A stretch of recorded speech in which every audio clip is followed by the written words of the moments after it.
Hello guys, welcome to my channel ideal English study. तो guys, आज के video में बात करने वाले हैं हैज़ और हैव के बारे में, ठीक है। और इससे पहले यदि आप मेरे चैनल में पहली बार हैं तो चैनल को प्लीज़ लाइक कीजिए, सब्सक्राइब कीजिए और ज़्यादा से ज़्यादा शेयर कीजिए, ठीक है। आज की वीडियो में बात करने वाले हैं हम हैज़ और हैव का यूज़, ठीक है। किसके लिए क्या आता है हैज़ और हैव का यूज़, देखिए। जब प्रेजेंट में हमको इसका प्रयोग हैज हैव का प्रयोग प्रेजेंट में किया जाता है, यानी प्रेजेंट में किसी वस्तु पर अधिकार बताना हो, किसी वस्तु पर अधिकार बताना हो, उसके लिए कहना होगा। समझ में आया? जैसे मैं कहूँ कि अरे मेरे पास तो मोबाइल है, मेरे पास मोबाइल है, उसके पास कार है, उसके पास एक बंदर है, ठीक है। इस तरीके के सेंटेंस जब रहेंगे तो हम प्रेजेंट में बोलना होगा, हैज हैव का यूज करेंगे। इसका अर्थ क्या है? किसी चीज को पास रखना, पोजेशन दिखाने के अर्थ में इसका यूज होता है, ठीक है। जो बेसिक स्ट्रक्चर होता है वो क्या होता है देख लेंगे यहाँ पे। देखिए, सबसे पहले हमको सब्जेक्ट लगाना पड़ेगा, ठीक है, जिसके बारे में बोलेगा। सब्जेक्ट के बाद क्या लगाना है हमको? हैज और हैव लगाना है। उसके बाद ऑब्जेक्ट लगाना है जिसकी बात करेंगे, ठीक है। ये पॉजिटिव स्ट्रक्चर होता है। चार टाइप का स्ट्रक्चर हम लोग इसमें देखने वाले हैं। जैसे कि निगेटिव क्या हो जाएगा? सब्जेक्ट होगा, उसके बाद डू और डज नॉट लगाएंगे, डू और डज नॉट, उसके बाद हैव आ जाएगा। यानी डू डज के बाद मेन वर्ब की जो मेन वर्ब बन जाएगा वो फर्स्ट फॉर्म आ जाएगा, हैव आएगा, ठीक है। याद रखिएगा, डू और डज के बाद हैव आएगा। उसके बाद क्या होगा यहाँ पे? ऑब्जेक्ट होगा, ठीक है गाइज। अगला है कि इंट्रोगेटिव होगा। यदि इंट्रोगेटिव होगा तो क्या होगा? जैसे होगा डू डज, पहले आएगा सब्जेक्ट, हैव आ जाएगा, ऑब्जेक्ट आ जाएगा, फिर लास्ट में क्वेश्चन मार्क। अगला है कि जब डबल इंट्रोगेटिव हो जाए, यानी जब क्वेश्चन वर्ड आ जाए तो क्वेश्चन वर्ड को पहले लिखेंगे, डू लगाएंगे, सब्जेक्ट होगा, हैव और उसके बाद ऑब्जेक्ट होगा, ठीक है गाइज। इतना बात क्लियर है, समझ में आ रहा होगा आपको, ठीक है। देखिए यहाँ पे दो एग्जाम्पल दिया है, इस एग्जाम्पल को हम ट्रांसलेट करते हैं, ठीक है। देखिए, तुम्हारे पास गाय है, तुम्हारे पास गाय है ना, लिखेंगे यू, लिखेंगे यू। यू के साथ क्या लगाएंगे? सबसे पहले देख लीजिए यहाँ पे पहले कि हम किस सब्जेक्ट के साथ क्या लगाएंगे। यदि हमको ही दिखाई देता है, ही सी इट सिंगुलर है, तो उसके साथ हैज लगाएंगे। निगेटिव में वहीं पे क्या लगा देंगे? डज लगा देंगे, ओके। यहाँ पे क्या है? Have. I they you we के साथ क्या लगाएंगे? हैव लगाएंगे और डू लगाएंगे निगेटिव में, ठीक है। तो तुम्हारे पास गाय है, तुम्हारे पास गाय है, लिखेंगे you have, you have a cow, you have a cow. तुम्हारे पास एक गाय है। तुम्हारे पास एक गाय नहीं है, लिखेंगे कैसे? यू। अब देखो, निगेटिव में क्या करना है हमको? डू नॉट लगाना है। क्या लगाना है? डू या डज नॉट। तो यू के साथ क्या लगाएंगे? Do not. You do not have a cow. तुम्हारे पास एक गाय नहीं है। मैं कहूँ क्या तुम्हारे पास एक गाय है, लिखेंगे do you have, do you have a cow. क्या तुम्हारे पास एक गाय है? मैं कहूँ तुम्हारे पास गाय क्यों है? क्यों है भाई, क्यों रखे हो? लिखूंगा why do you have a cow, why do you have a cow, ठीक है।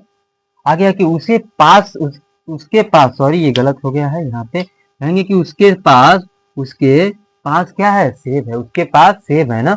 लिखेंगे कैसे? ही लगा लेंगे या सी लगा लेंगे, ठीक है। मैं लिखा कि सी के साथ क्या लगाएंगे? पास रखने के सेंस में सिंगुलर है तो हैज लगाएंगे। सी हैज अ काउ, उसके पास एक गाय, सॉरी काउ नहीं है, एप्पल्स है, ठीक है, गलत हो गया। She has apples, she has apple, ठीक है। मैं कहूँगा उसके पास एप्पल नहीं है, सेब नहीं है, तो करेंगे सी। उसके बाद देखो निगेटिव में क्या लगाएंगे? डज लगाएंगे, ठीक है। लिखेंगे सी डज नॉट। उसके बाद जो ही डज नॉट लगाएंगे तो ही वर्ब का कौन सा फॉर्म आएगा? मेन वर्ब का हैव। तो she does not have a cow, sorry cow लिखे हैं, apples. She does not have apples, उसके पास सेब नहीं है, ठीक है। मैं कहूँ क्या उसके पास सेब है? लिखेंगे does does she have apples, does she has apples, ठीक है। मैं कहूँ कि उसके पास एप्पल क्यों है? तो why does she have apples, why does she have Apple, ठीक है गाइस। तो यहाँ पे कुछ सेंटेंस दिया गया है, इसको हम लोग बोलेंगे कैसे? मैंने कहा मुझे कहना होगा कि मेरे पास एक कुत्ता है, आई हैव अ डॉग। मेरे पास एक कुत्ता नहीं है, I do not have a dog. क्या मेरे पास एक कुत्ता है? Do I have a dog. मेरे पास कुत्ता क्यों क्यों है? Why do I have a dog. आगे कि तुम्हारे पास एक कार है, तुम्हारे पास क्या है? एक कार है। यू हैव अ कार, तुम्हारे पास कार नहीं है। You do not have a car, क्या तुम्हारे पास कार है। Do you have a car, तुम्हारे पास कार क्यों है। Why do you have a car. ठीक है, उसी तरह उसके पास एक भाई है, कैसे बोलेंगे, मेरे साथ बोलेंगे, उसके पास एक भाई है, क्या बोलेंगे, he has a brother, he has a brother, उसके पास भाई नहीं है। He has no, he does not have a, he does not have a. ठीक है, चलो इसको बोलते हैं उसके पास एक भाई है, उसके पास एक क्या है, भाई है। सी हैज अ ब्रदर, उसके पास एक भाई नहीं है। She does not have a brother, क्या उसके पास एक भाई है। डज सी अ ब्रदर, उसके पास भाई क्यों है। Why does she a brother. सब्बो के पास अच्छा दोस्त है। सब्बो हैज अ गुड फ्रेंड, सब्बो के पास अच्छा दोस्त नहीं है। सब्बो does not have a good friend, क्या सब्बो के पास अच्छा दोस्त है।